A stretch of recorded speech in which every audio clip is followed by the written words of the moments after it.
Hello and welcome to the channel eShiksharthi. In today's video, we will see how to analyze PYQs. So in this video, we will see the method of analysis. I will not analyze any PYQ. मैं कोई PYQ उठाऊंगी और analyse करके दिखाऊंगी, ऐसे नहीं, मैं method बताऊंगी कि जिसमें आपको PYQ का पूरा एनालिसिस करना है और क्यों करना ज़रूरी है और कितने सारे PYQs आपको करने हैं. सो आई वुड सजेस्ट कि लास्ट 10 ईयर्स के PYQs आप करें. 10 ईयर्स के नहीं, 10 साइकिल्स के PYQs करें. जैसे अभी जून 2026 में एग्ज़ाम हुआ है, तो इससे पहले के दिसंबर 2025 के और इस तरीके से लास्ट 2-3 ईयर्स के और ऑलमोस्ट 8 to 10 साइकिल्स के PYQs आप उठाएं अपने सब्जेक्ट के और पेपर 1 के भी, and then analyse them better.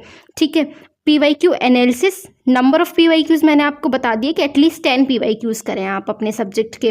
और क्यों करने हैं, मैंने एक लास्ट वीडियो बनाई थी which is very important to watch, so you must watch that video and you have to subscribe the channel for such videos, ताकि आपको इन्फॉर्मेशन मिल सके regarding UGC NET exam if you are serious to qualify this examination.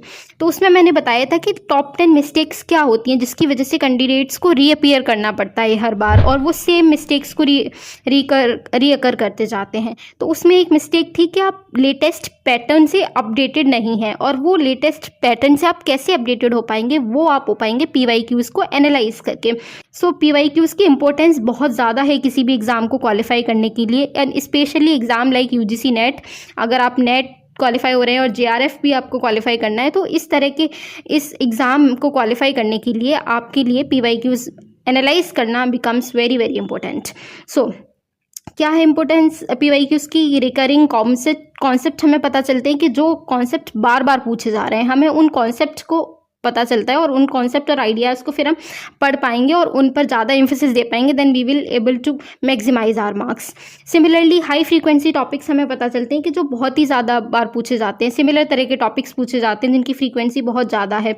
And speed and confidence हमें पता चलता है. अगर हम PYQs एनालाइज करेंगे और अटैम्प्ट भी करेंगे प्रॉपरली उनको एग्जाम हॉल की कंडीशंस की तरह, तो हमें पता चलेगा कि 3 आवर्स में टाइम कैसे मैनेज करना है. So speed and time management अच्छा होता है वहाँ से. और अगर आप PYQs को अटैम्प्ट करके आपको लग रहा है कि आप कर पा रहे हैं, then you become confident about exam कि आप क्वालिफाई कर सकते हैं. और सिमिलरली अगर आप PYQs देखें और आपको वो नहीं आ रहे हैं, तो उससे आपको अपनी प्रिपरेशन का लेवल भी समझ में आता है कि कहाँ पे आपकी प्रिपरेशन लाई कर रही है. So you have to study properly and then आपको उस अकॉर्डिंग उस डायरेक्शन में जाना है.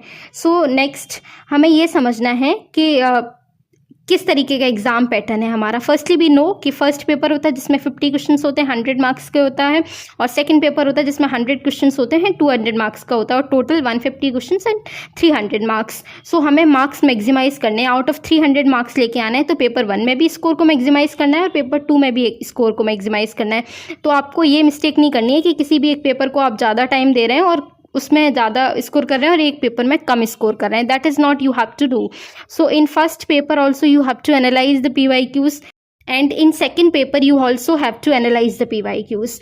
सो दोनों पेपर के टॉपिक्स को देखते हुए, दोनों पेपर के सिलेबस को देखते हुए आपको पूरा PYQ ट्रेंड एनालिसिस करना है. जैसे मेरा सब्जेक्ट है political science. So in political science there are subjects like political theory, Indian government, international relations, western political thought, इस तरह के सब्जेक्ट्स हैं. सिमिलरली आपका भी जो सब्जेक्ट होगा उसमें अलग अलग टॉपिक्स होंगे, अलग अलग चैप्टर्स होंगे, यूनिट्स होंगे. उन यूनिट्स को उठाना है और उनका वेटेज देखना है कि कितना ट्रेंड है, किस यूनिट से कुछ नंबर ऑफ़ क्वेश्चन ज़्यादा आ रहे हैं, उस पर ज़्यादा फोकस करना है, और किस पर कम आ रहे हैं. So you can accommodate your focus, उसके अकॉर्डिंग आप मैनेज कर सकते हैं अपने प्रिपरेशन को. ठीक है, तो आपको देखना है कि सबसे इम्पोर्टेंट यूनिट्स कौन सी हैं, उन यूनिट्स पर ज़्यादा ध्यान देना है. सो आपको अपने सब्जेक्ट में देखना है. ठीक है, and this is not just कि ये पूरा प्रॉपर एनालिसिस नहीं है कि यहाँ पे ये जो फ्लो आपको चार्ट्स वगैरह दिख रहे हैं, ये नहीं है कि एग्जैक्टली बताया कि इतने पॉलिटिकल थ्योरी से ही ज़्यादा पूछेंगे. It's just an example to show कि आप किस तरीके से एनालिसिस कर सकते हैं.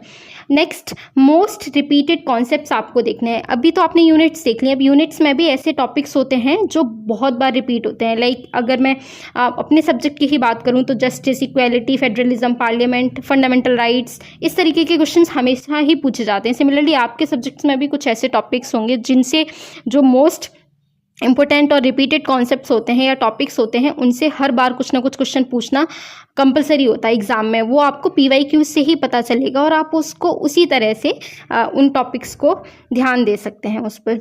And then do question pattern analysis कि किस तरह के क्वेश्चन आ रहे हैं, कॉन्सेप्ट ज़्यादा आ रहे हैं, फैक्ट्स ज़्यादा आ रहे हैं, मैचिंग आ रही है, क्रोनोलॉजी आ रही है, असर्शन रीजनिंग आ रहा है, किस तरह के क्वेश्चन पूछे जा रहे हैं। तो आपको उसी तरह का फोकस अपना रखना पड़ेगा।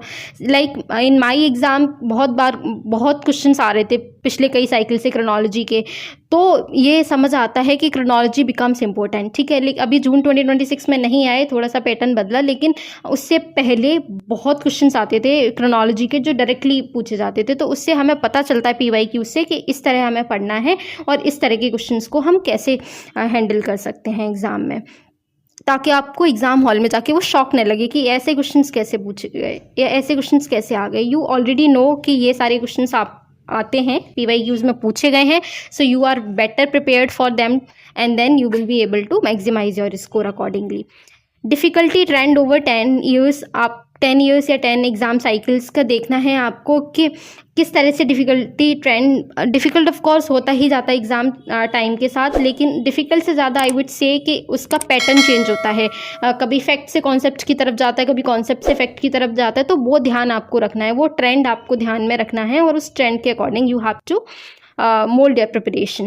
Now, common mistakes which every aspirant almost make, which I already told in the last video. You have to watch that video if you want to qualify this examination.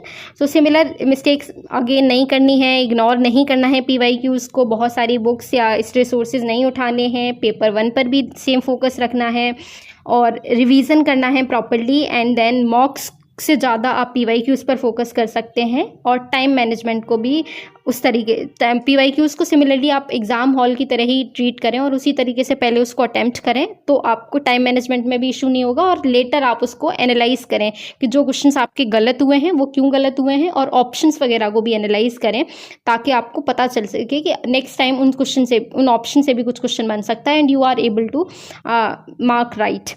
So smart preparation road map होना चाहिए आपके पास, जिसमें सबसे पहले syllabus, then notes बनाने हैं, then PYQs analyse करने हैं, अगेन रिवीजन करना है, you can also appear mock test and then finally you can get your goal like in form of JRF और NET. So final takeaways from my side: master PYQs because it is one of the most important thing to do. Revise properly, analyze your mistakes, and of course you will get to know high weightage units or topics, so focus more on them and then again solve mocks if you want to do, and then stay consistent in the preparation. जैसे अभी ये time चल रहा है कि अभी कोई भी फोकस नहीं कर रहा है इस समय सबका ध्यान है कि 2026 जून की अभी एग्ज़ाम की आंसर की क्यों नहीं आई है, लेकिन कोई नहीं पढ़ रहा है। So you can use this time, और आप यहाँ से प्लस पॉइंट क्रिएट कर सकते हैं अपने लिए कि अभी ये टाइम यूज़ करिए। Now watch all these videos and get to know कि आपको किस तरह अपनी प्रिपरेशन रखनी है आगे 6 मंथ की, और आप इंश्योर करिए कि आप दिसंबर 2026 का एग्ज़ाम क्वालिफाई कर सकें। So like, share and subscribe. Thank you and see you soon in the next video.